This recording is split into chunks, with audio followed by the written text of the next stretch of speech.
Hello, and welcome to the Talk Dirty to Me podcast, where we focus on tips and tools to help the cleaning service professional.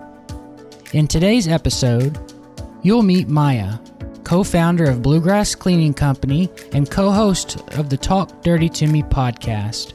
We'll share our tips and tricks as well as our story of starting our own carpet cleaning business. So sit back, relax, and enjoy the show. Hey guys, what is going on? This is Kevin, your host here today. This is the second episode of the Talk Dirty to Me podcast.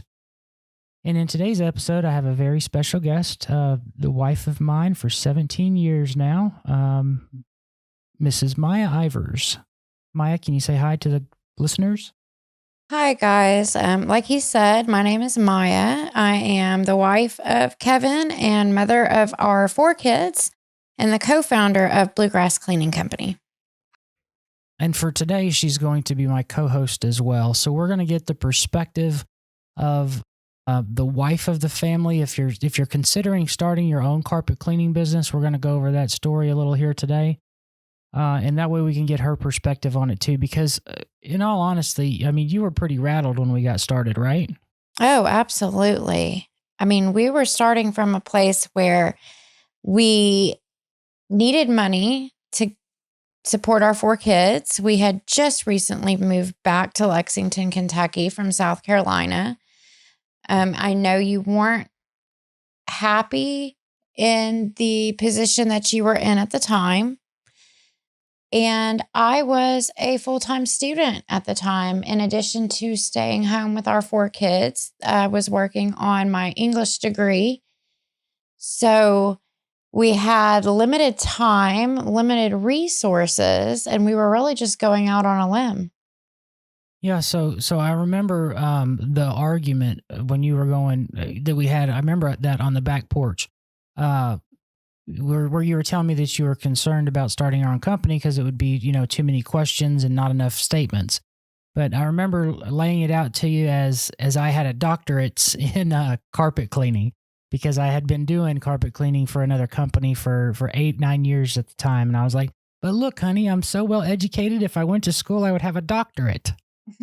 Right. Unfortunately, as we know, even in academia, that does not guarantee you a consistent paying job. So my issue was not with whether or not you could create a carpet cleaning company and be successful. I had 100% faith in you on that front.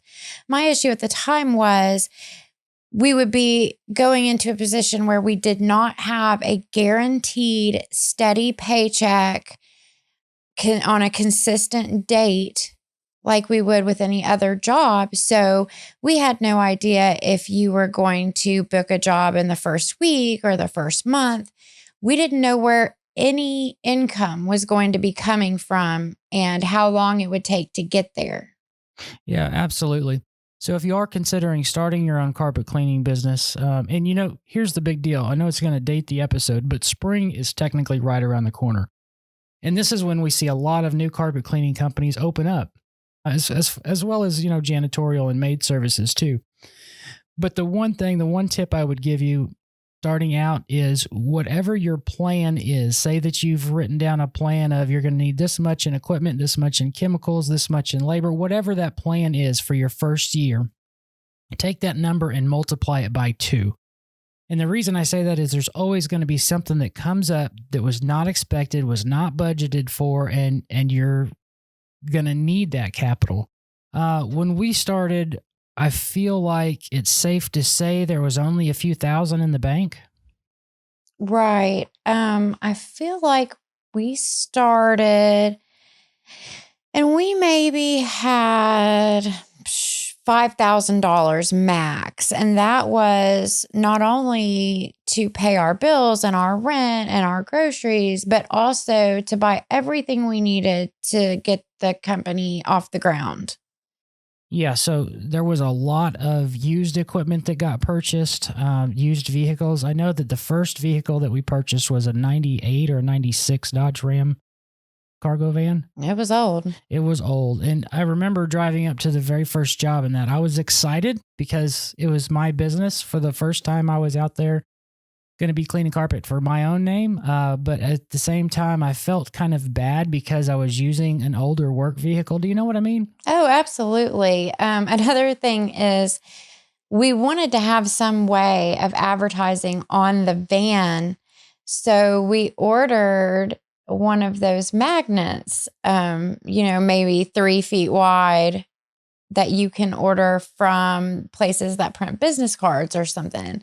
So we had this really old white work van, a big blank white side, and then this little 3 foot across magnet with the business name on it. And yeah, we were excited. And I remember having you stand next to it so I could take your picture.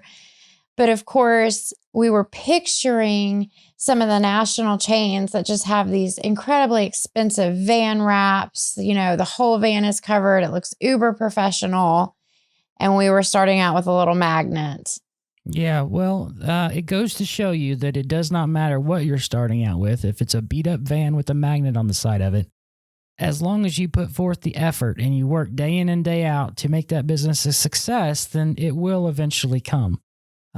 So that's definitely something that I would tell people who are starting out is if you're willing to dedicate the time to it, it's not something that you can just, let me start it and then expect the phones to ring. It's, let me start it and then hit the ground running, go out and talk to small businesses, go out and talk to homeowners, find a way to get yourself into the market. You have to be able to do that if you're going to survive. Now, another thing I would like to bring up, because we're advocating that people start out on a budget and that there's nothing wrong with purchasing used equipment, older vehicle, things like that. And that's true. But I don't want to give the impression that you should start out being as cheap as possible. And what I mean by that is we've also seen people that have just decided off the cuff that they want to start a carpet cleaning business and they go buy a rug doctor. Right. And throw it on their van and some, carpet shampoo from Kroger or whatever. You do need to start out by educating yourself in carpet cleaning. Now, we had the benefit of you, Kevin, working for a national chain for 8 or 9 years before that. So you did have your, doctorate in carpet cleaning. Meaning that the best processes to use, the best kind of cleaning solution to use, chemicals, etc. And you knew the science behind carpet cleaning and then what machinery and chemicals you needed to make that happen. So if you're interested in starting a cleaning business, but you don't have that background in carpet cleaning and you don't have the experience, then you're going to end up doing things that will cause your business not to be successful, which is buying a rug doctor and charging people only $20 per room and then splashing it with shampoo and a ton of water. Like those things, guaranteed. Yep, absolutely. And that brings up a very interesting point. People going from or making the transition from employee business owner, they think, I'm going to charge $30 an hour for my cleaning services. And all the housemaid companies are out there charging $100 an hour. There's a reason that they charge that. And going into it when you're very first starting out, maybe only charge $30 an hour to go clean a house. Or maybe only go out there and charge $30 a room to clean the carpets in the room. But that's not a sustainable business practice model. It's not going to last in the long run. Because they're still looking at it from the perspective of, I'm making $30 an hour now, which they're not including the business expenses as well. Right. You're not making whatever it is that you're charging. You're making a fraction of that because you're not considering that a lot of that money has to go back into the chemicals you're purchasing, maintenance for your machines, gas to get back and forth to a job, etc. Right, exactly. Car insurance, business insurance, liability insurance, all those ring bells too. So if you are starting out, just make sure that you calculate that number accordingly. You need to be able to have an idea in your head how much it costs to perform each job, and then make sure you put in a little bit of room for a profit. Because at the end of the day, if you're not making a profit, then why are you spinning your wheels working 18 hours a day as a small business owner? Right. And another important point is call around in your area and do some research and find out what the average that carpet cleaners in your area are charging. Most of us have a minimum. So find out what the average minimum charge in your area is and try to price yourself somewhere near that. I think a lot of people that start out in business think, I'm going to get the jobs because I'm charging a fraction of what anyone else around me is charging. So I'm going to do $20 a room when everyone else has a minimum of $119. There's a reason for that. As Kevin was stating, there's a lot of expenses that you have to consider. But also, you're you're definitely not going to develop a great relationship with the other carpet cleaners in your area if you're doing that. And that's something we'll get into later that is very important to have a good relationship with other people in your area. Yeah, you're basically cutting the floor out of the market by underpricing your jobs. So just go into it and price your work accordingly. Like she was saying, don't be the guy that comes in and does it cheap. I mean, I understand that you want to do it cheap. You want to get out there and get your name out there. But if you're pricing it 40% below market value for the services that you're offering, you're just going to hurt your local market, because there are going to be other guys that say, oh, I need to be cheaper than them. And they're all chasing the price tag. With our company and in our industry, whether you're doing carpet cleaning, janitorial work, maid services, whatever it may be, we are service-based businesses.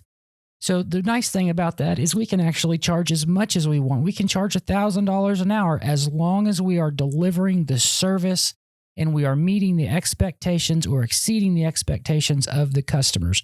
You can charge anything that you want. So don't be afraid to put a higher price tag on your Craigslist post or wherever. I'm not going to name any names, but wherever you choose to advertise, don't be scared to charge what you're worth. Absolutely. We are definitely not the cheapest in our area. We're also not the most expensive, but there's a reason that we can sustain our business without undercutting price and being the cheapest in our area. That is because we are delivering quality. We're delivering a level of service that other people are not delivering. That's one thing that sets us apart from some of the national chains in our area, the well-known names. We're going in there and we're not trying to tackle 5 jobs a day. So we're rushing through, cutting corners and not doing the best job we can do. We're scheduling jobs and making sure that we have the time and take the time to deliver satisfaction to our customer. And trust me, people are willing to pay more if what they're getting from you is high quality service. And this is the last point that I'll make on the topic on this part of the conversation. If you're going in there and you're being the lowest priced cleaner in your area, I hate to sound rude, but here's the thing. At the end of the year, when you go broke, carpet cleaners like us or maid services or janitorial services who know how to structure their business and price it right, they're going to be buying your equipment for pennies on the dollar because you're broke. You have bills that you need to pay. Debt collectors are after you. You started out being the cheapest guy, and then that's where it's going to end up putting you in the end. That's the final thing that I'll say on that, and we can change subjects if you like. So let's jump a little bit back to our story. Oh my God, do you remember how many packs of ramen noodles we consumed over the first year of being in business? Oh my goodness. Let me tell you, definitely from the perspective of a wife or a partner, when one of us is starting a business, it's not just one person starting that business and putting out all the effort. It is really a family affair, because everyone in the family has to make sacrifices and lifestyle changes to contribute to building this business and being successful. We have 4 kids, so we were a house of 6 people who were all of a sudden going to have to live a lifestyle where we did not know when the next paycheck was coming and how much it was going to be. So, of course, as the mom who was both a stay at home mom and a student at the time, I was responsible for things like grocery shopping and household needs. And I was on a much tighter budget than I was used to. And even the kids, they were used to being able to do certain things more frequently or have certain things from the store. And we had to really tighten the belt and give up some of those things in order to push forward with the business. Yeah, absolutely. So there's nothing wrong with starting out used, like we were saying at the beginning of the episode. Just make wise decisions.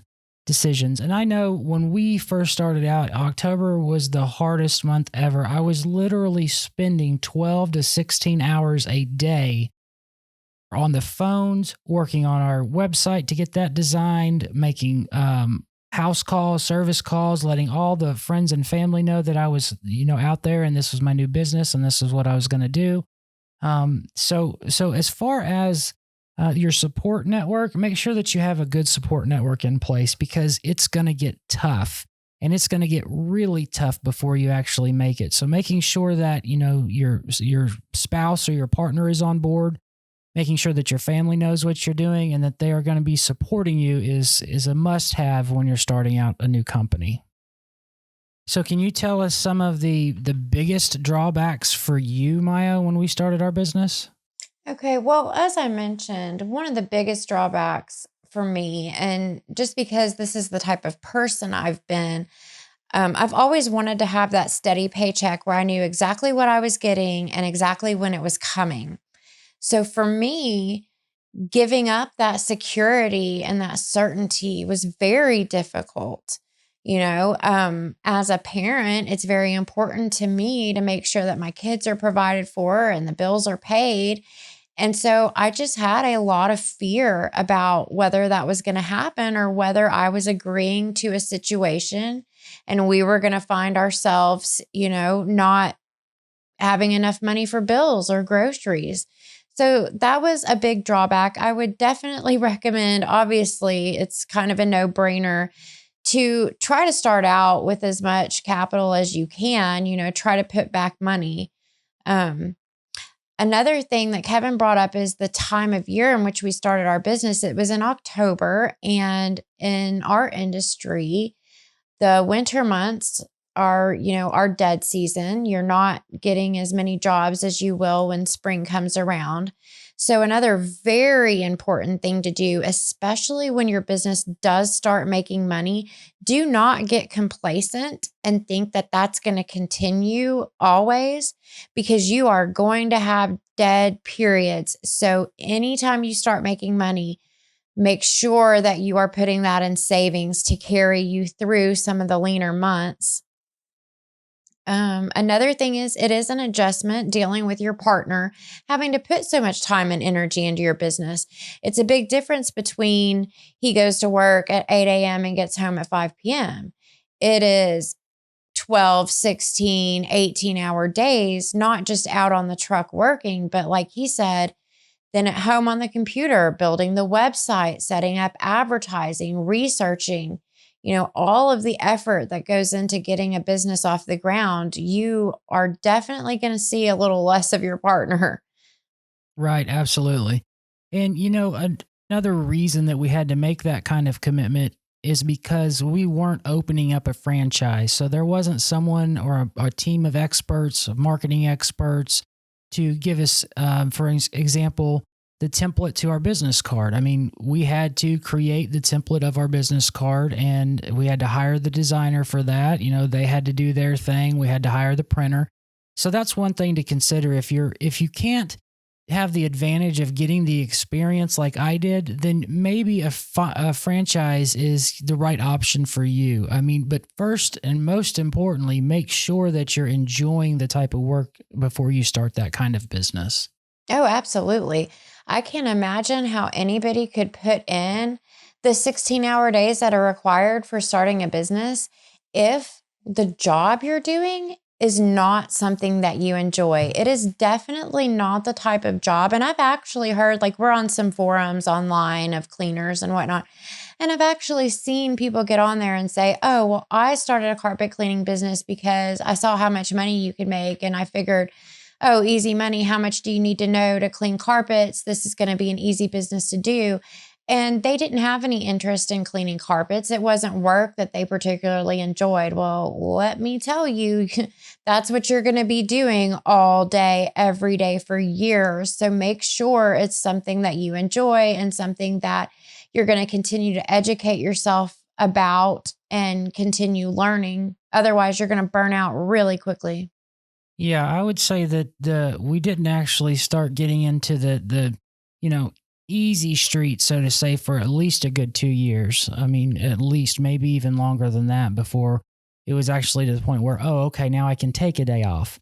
Because we started out and today we still do. I mean, it's been since 2013 when we opened our doors. We still work 6 days a week, Monday through Saturday, every week. We take Christmas off and things like that. But I mean, there's a lot of work that goes into starting your own company. So do you have anything else that you want to add? I think this has been a great episode. I would just say one of the things that we brought up in the beginning is, how to start your business and save a little money, and the fact that you can start your business with used equipment. You don't have to have capital to buy the best of everything, but there are a few things that I feel like you have a better chances of success if you're not skimping on.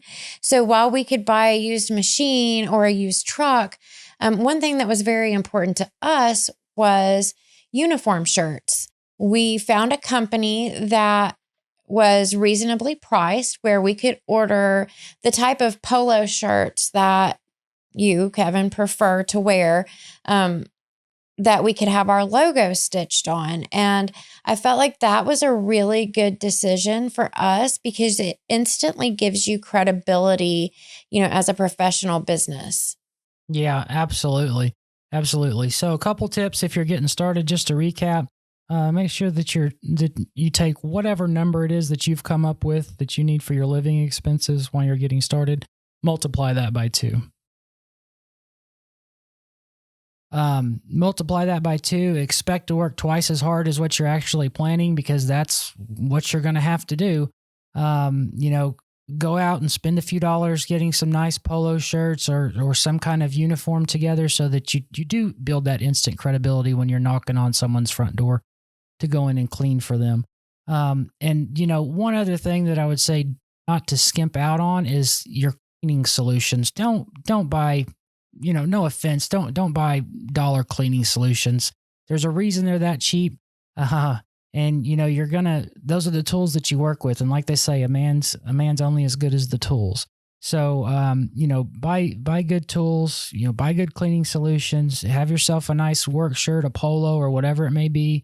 Number one, just don't feel guilty about starting with used equipment. Everybody's got to start somewhere. All right, guys. So that is the show for today. As I promised you in the first episode, we're not going to take any more of your time in 20, 30 minutes. I think we're running at about 24 right now. Thank you guys for joining us. Thanks for sticking around to the end. We greatly appreciate it. And as always, we don't want to waste any of your time. So with that, we're signing off. Goodbye. Goodbye.